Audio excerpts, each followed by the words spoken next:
Chceli by ste vidieť jedno z najvyššie položených miest Istrie s výhľadom na Vinice, ktoré bolo kedysi hlavným správnym centrom celej rakúsko-uhorskej provincie? Alebo by ste sa radšej preleteli na lane ponad priepasť hlbokú vyše 100 metrov? Miesto, ktoré inšpirovalo samotného Julesa Verna k napísaniu dobrodružného románu? Tak potom ste na správnom mieste. Vitajte v Motovune a Pazínskej jame.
Tú adrenalinovú časť, teda zipline nad hlbokou priepasťou, už máme úspešne za sebou. A hoci sme tentoraz prechádzku dnom Rokliny vynechali a venovali sa iným dobrodružstvám, bola by škoda nezastaviť sa aspoň na chvíľu pri tom, čo toto miesto robí tak výnimočným. Pazínska jama je jedinečný krasový útvar, kde sa rieka Pazínčica doslova stráca v hlbinách pod mestom Pazín.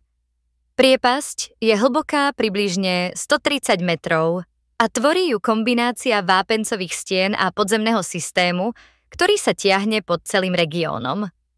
Táto lokalita zaujala už dávnych cestovateľov a spisovateľov a jedným z nich bol aj Jules Verne, ktorý práve Pazínsku jamu zvečnil vo svojom románe Matyáš Sandor. Podľa knihy Tade hrdinovia unikajú tunelom z Pazínskeho kaštieľa priamo do hlbín jaskyne.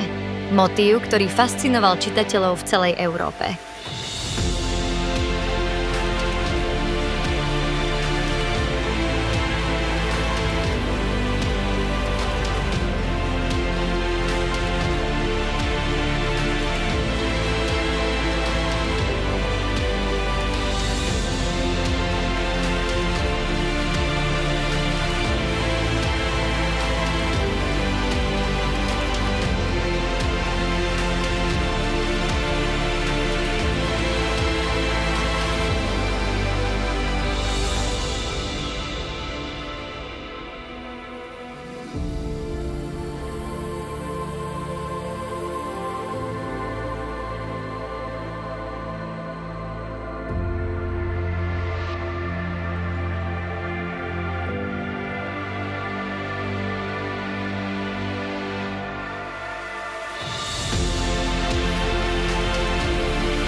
Približne 30 minút cesty od Pazínskej jamy sa nachádza v posledných rokoch na Instagrame často zdieľané mestečko Motovun.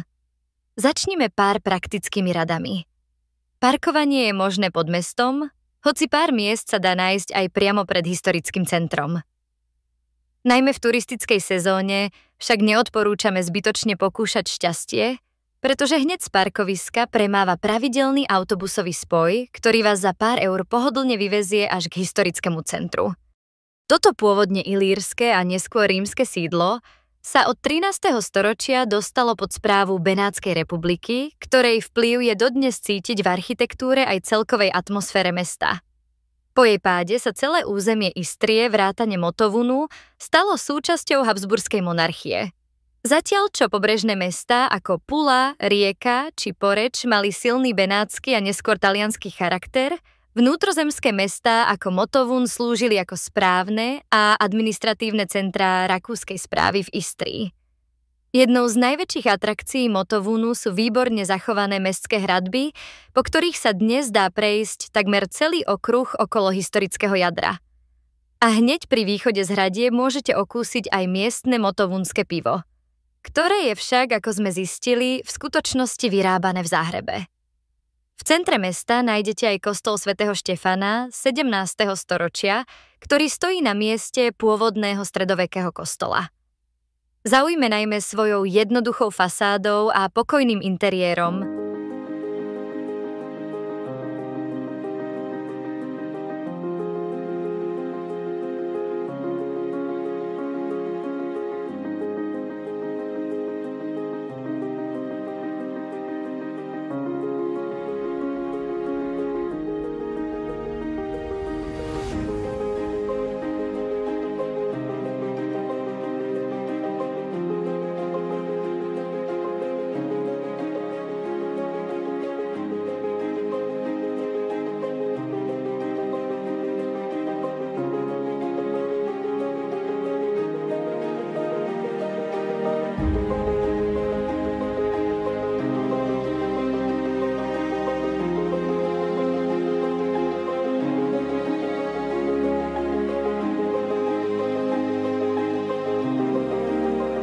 Pravdou je, že návštevu Motovunu sme mali v pláne už niekoľko rokov, no keďže je trochu vzdialenejší od hlavných atrakcií Istrie, doteraz nám jednoducho nezapadol do itinerára.